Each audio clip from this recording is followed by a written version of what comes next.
Daily லைஃபுக்கு தேவைப்படக்கூடிய ஒரு சில கிச்சன் டிப் இருக்குது உங்களுக்கு. அதோட சேர்த்து நம்ம கிச்சனில் டாய்லெட்டில் ஆணியே அடிக்காமல் நம்ம எப்படி செய்யலாம் அப்படிங்கிற ஒரு சின்ன சின்ன டிப்புகள் உங்களுக்கு இருக்குது. வீடியோ பாருங்கள், பார்த்துட்டு உங்கள் ஃபீட்பேக்கை சொல்லுங்கள். Welcome back my channel. Hi friends, எல்லோரும் எப்படி இருக்கிறீங்க? நல்லா இருக்கிறீங்களா? நான் இங்கே ரொம்ப நல்லா இருக்கேன்.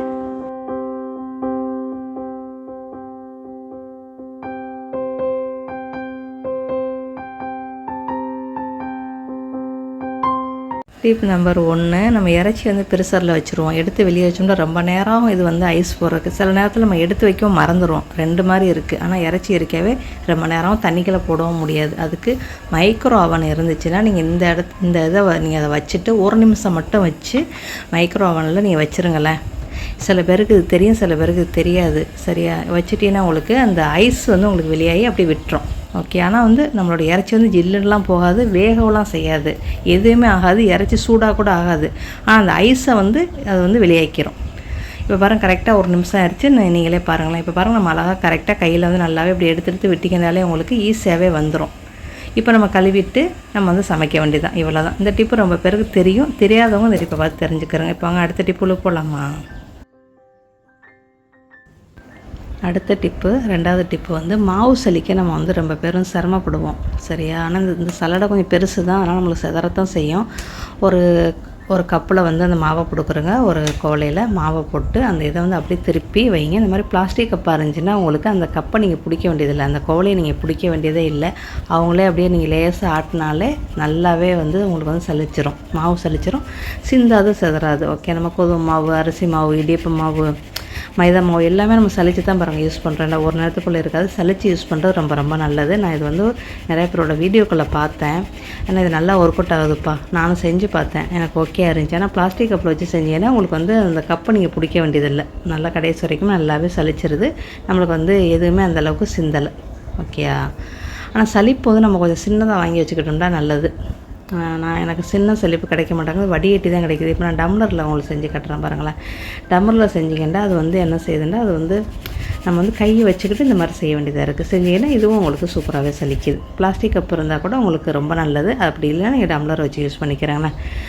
2ல் ஏதாவது ஒன்று யூஸ் பண்ணி செஞ்சு பாருங்கள். இது ரொம்ப பேருக்கு தெரியும்னு நினைக்கிறேன். நான் செஞ்சு பார்த்தீங்களான்னு கூட நீங்கள் முடிஞ்சால் கமெண்ட் பண்ணுங்கப்பா. டிப் நம்பர் 3, நம்ம இப்போ ஆணியே அடிக்காமல் ஒரு சில இது உங்களுக்கு சொல்கிறேன் பாருங்கள். இந்த மாதிரி ஹூக்கு கம்மும் இருக்கும் ஸ்டிக் பண்ணுறது, அது இருந்துச்சு அப்படின்னா நீங்கள் எப்படி கதவுல நீங்கள் வச்சிங்க அப்படின்னா உங்களுக்கு வந்து கடாயெல்லாம் நீங்கள் மாட்டி விட்டுக்கலாம். இது பெரிய பெரிய கடாய் தான் இது. இதை நான் வந்து ஒரு கதவுக்கு 1 வச்சுருக்கிறேன் பாருங்களேன். இந்த மாதிரி பால் பாத்திரம், நான் நிறையா மாதிரி என்னென்ன இதில் வந்து இந்த இது இருக்கோ எல்லாத்துலேயும் நீங்கள் மாட்டி வச்சுக்கலாம். நல்லா தாங்கும். ஏன்னா இதை வாங்கினதோடய நீங்கள் ஒட்டிடணும். ஒரு 2-3 மாதம் நீங்கள் அதை ஒட்ட நினச்சிங்க அப்படின்னா அது காஞ்சு போயிடும். அதனால் உங்களுக்கு ஜாமான் வந்ததோடய நீங்கள் வாங்கி ஒட்டிட்டிங்கன்னா உங்களுக்கு ரொம்ப நாளைக்கு அது அப்படியே இருக்கும். ரொம்ப ஒரு பயனுள்ளது. இதுக்கு நம்மளுக்கு ஆணி தேவையில்லை. அதேமாதிரி டாய்லெட்லேயே நீங்கள் கிச்சனில் எந்த அளவுக்கு நம்ம யூஸ் பண்ணுறோமோ அந்த இதை, அதுமாதிரி டாய்லெட்லேயே நீங்கள் நிறையா வகைக்கு யூஸ் பண்ணலாம். நான் வந்து துணி தொங்க போடுறதுக்கு மட்டும் தான் நான் இதை வந்து யூஸ் பண்ணுறேன்ப்பா. ஈர துணியை தொங்க விட்டோன்னா நல்லா தண்ணி வடிஞ்சிடும். அப்போ எடுத்து நம்ம காய போட்டுறோம். நல்லா ஹெவியான துணி கூட நம்மளுக்கு தாங்குது. ஓகேயா? அடுத்து வந்து ஃபோன் சார்ஜ் பண்ணுறதுக்கு இந்த மாதிரி ஆன்லைனில் இருந்துச்சுன்னா வாங்கி வச்சுக்கிறேங்க. இது ரொம்ப ஒரு பயனுள்ளது. நீங்கள் பெட்ரூமில் வச்சுக்கலாம், கிச்சனில் வச்சுக்கலாம், எந்த இடத்துலையும் வச்சுக்கலாம். அந்த ஃபோனுக்கு உங்களுக்கு ஆபத்தே கிடையாது. நீங்கள் எதுவும் பார்க்குறனா கூட அதிலே வச்சு நீங்கள் பார்த்துக்கிறலாம். ரொம்ப நல்லாயிருக்கும். இது முதல்ல வச்சிடலாம். கம்மு தான், இதுவும் கம்மு தான்ப்பா. கிச்சனில் எல்லார் வீட்டுக்குமே இந்த கிச்சனில் வந்து ஜன்னல் கம்பி இருக்கும். அதில் கூட நீங்கள் ஏதாவது ஒரு இது இருந்தால் கூட இப்படி வளைச்சி வச்சு உங்கள் கேஸ் கட்டையில் நீங்கள் அதில் தொங்க விட்டுறலாம். இதுக்கு நம்மளுக்கு ஆணி தேவையில்லை. இந்த மாதிரி ஆணி இல்லாத பொருள் நம்ம நிறையா செய்யலாம்ப்பா. நம்ம வீட்டில் இருக்கிறத மட்டும் தான் உங்களுக்கு காட்டிக்கிட்டு இருக்கிறேன். நம்ம வந்து காய்கறி கட்டிங் பண்ணுவோம்ல, அந்த கட்டை காய வைக்கிறதுக்கு தான். அது மரக்கட்டையாக இருந்தால் ரொம்ப பெரும்பாடாக இருக்கும். இப்போ நம்ம எல்லாருமே மரக்கட்டை தான்ப்பா யூஸ் பண்ணுறோம், மரத்தில் உள்ளதான் யூஸ் பண்ணுறோம். இதுக்கு இந்த மாதிரி ஒரு கம்பி நீங்கள் முடிஞ்சால் செஞ்சு வச்சுக்கிறீங்களேன். எனக்கு வந்து சட்டி பாத்திரம் வைக்கிற அந்த ஸ்டேன்லேயே இருந்துச்சு. அதில் வந்து இப்போ நான் வந்து இதை வந்து வைக்கிறேன். எனக்கு ரொம்ப தண்ணி நல்லா வடிஞ்சு நல்லாவே இருக்குது. ஏற்கனவே வேறு இதில் தான் நான் வச்சுருந்தேன். எனக்கு வந்து ஊறி அது ஒரு மாதிரி ஆகிட்டு போச்சு. அதுக்கப்புறம் தான் சரி இந்த கம்பி எதுக்கு வச்சுருக்காங்க அப்படின்னு நான் இதை வந்து வச்சு பார்த்தேன். எனக்கு வந்து அது நல்லாவே இருந்துச்சு. இவனால எனக்கு தெரியாது, இடையில தான் தெரிஞ்சுக்கிட்டேன்ப்பா. ஓகே. இது ரொம்ப ஒரு பயனுள்ளதாக இருக்குது. நீங்களும் இந்த மாதிரி செஞ்சு கூட வச்சுக்கலாம். இல்லைன்னா கடையில் விற்றா கூட வாங்கி வச்சு இந்த மாதிரி மாட்டி விட்ருங்கலாம். இது இடமும் உங்களுக்கு மிச்சம், தண்ணியும் நல்லா ஈஸியாக வடிஞ்சிரும், உங்களுக்கு கட்டையும் ரொம்ப ஈஸியாகவே காஞ்சிரும். இந்த மாதிரி ஆணி அடிக்காத பொருட்கள் இந்த மாதிரி வாங்கி நம்ம வீட்டில் யூஸ் பண்ணிக்கிறலாம். இப்போ உள்ள காலகட்டத்துக்கு ஆணி அடிக்க வேண்டிய அவசியமே இல்லை. அந்த அளவுக்கு நிறையா பொருள்கள் வந்து இப்போ வந்து நம்மளுக்கு வந்து ஆன்லைனில் விற்றுக்கிட்டு இருக்கிறாங்க. நம்ம விலைக்கு தக்க நம்மளுக்கு தேவைன்னா மட்டும் நம்ம வாங்கி அதை யூஸ் பண்ணிக்கிற வேண்டியதான். அடுத்த டிப்புக்கு போகலாமா? இப்போ குக்கிங் டிப்பு, நம்ம வந்து சப்பாத்தி அப்புறம் வந்து ரொட்டி, நான் ஷவர்மா பிரெட்லாம் தங்கிடுச்சு அப்படின்னா நீங்கள் வந்து என்ன செய்யணும், நல்லா டப்பாவில் போட்டு மூடி வச்சுருங்க. மறுபடியும் ஒரு வாரத்துக்குள்ள இதை செஞ்சிடணும். இதுக்கு வந்து ஒரு சின்னதாக சேலட் செஞ்சு ஷவர்மா செய்ய போகிறோம் நம்ம. இது சப்பாத்தியாக இருந்தாலும் நீங்கள் செஞ்சுக்கலாம். கொஞ்சமாக இந்த உருளைக்கிழங்கு ஃப்ரை பண்ணுறது இருந்தால் ஃப்ரை பண்ணி வச்சுக்கிறேன். இல்லைன்னா நீங்கள் தனியாக உருளைக்கிழங்கு கட்டி பண்ணி உப்புக்குள்ளே ஊற வச்சு செஞ்சுக்கிறங்க. அந்த பிரெட்டை என்ன செய்ய நீங்கள் ஆவியில் வச்சு அவிச்சுக்கிறங்க. மைக்ரோ ஓவன் இருந்தாலும் கொஞ்சம் நேரம் அவிச்சுக்கிறலாம். அதுக்கப்புறம் சேலட்டு போடுறேன். நான் போடுற நான் நம்ம வீட்டில் என்ன இருக்கோ அதை நான் போடுறேன். சேலட்டு, குடமிளகா, அப்புறம் வந்து தக்காளி, வெங்காயம், வெள்ளரிக்காய் போடுறேன். உங்கள் வீட்டில் என்ன இருக்கோ சேலட்டு சாப்பிட்ற மாதிரி அதை நீங்கள் போடுங்கப்பா. தக்காளி வெங்காயம் இருந்தால் கூட போதும்.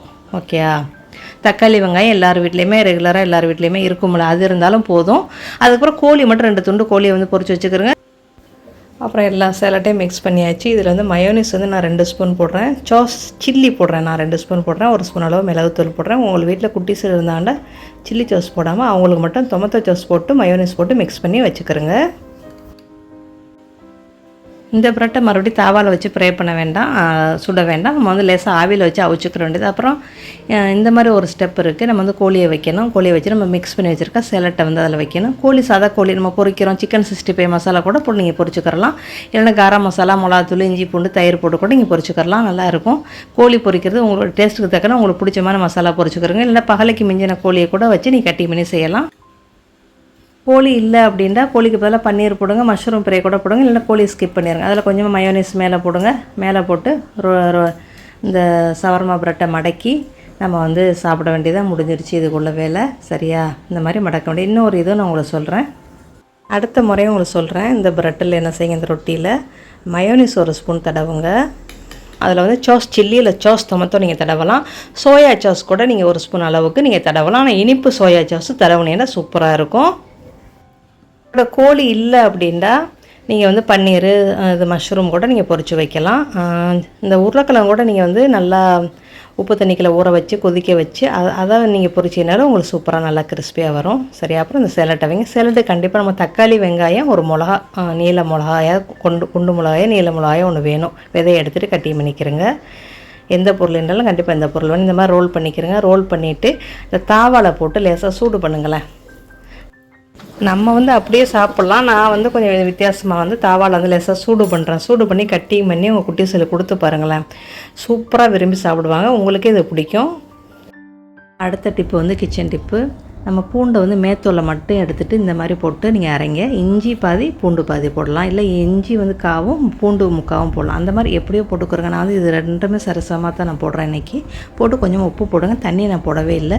பவுஸ் மூடில் வச்சு நான் இது பண்ணிவிட்டு அதுக்கப்புறம் 1ஆம் நம்பரில் வச்சு நான் அரைச்சிட்டேன். நல்லாவே அரைஞ்சிருச்சு. உங்கள் மிக்சியை பொறுத்து நீங்கள் வந்து அரைக்கணும். சில பேர் மிக்சிக்கு லேசாக தண்ணியை தொளிச்சா தான் அது அரைப்படும். அந்த மாதிரி பார்த்துக்கிறேங்க. ஓகே, இதுக்கு தண்ணி நான் ஊற்றவே இல்லைப்பா. இது நல்லாவே கழுகுனேன் அவ்வளோதான். இது நம்ம உப்பு போட்டு ஏன் வைக்கிறோம் அப்படின்னா நம்மளுக்கு வந்து இந்த கலர் வந்து மங்காது. இதுக்கு நீங்கள் வினிகர் இருந்தால் கூட 1 ஸ்பூன், நம்ம அளவுக்கு வந்து 2 ஸ்பூன் அளவுக்கு வினிகர் ஊற்றணும். அப்போ அதுவும் கலர் மங்காது. இல்லையா 2 ஸ்பூன் அளவுக்கு எண்ணெய் ஊற்றி அரைச்சி வைக்கலாம். நம்ம யூஸ் பண்ணுறதை வந்து தனியாக ஒரு பட்டரில் போட்டு வச்சுட்டு எடுத்து வைக்கிறத வந்து தனியாக ஒரு டப்பாவில் போட்டு வச்சுக்கிறணும். வேலைகள் ஃபுல்லாக செய்கிறதுக்கு எனக்கு கரெக்டாக 10 நிமிஷம் ஆச்சு இந்த இஞ்சி பூண்டு பேஸ்ட்டு ரெடி பண்ணுறதுக்கு. கண்டிப்பாக நீங்களும் செஞ்சு பாருங்கள்.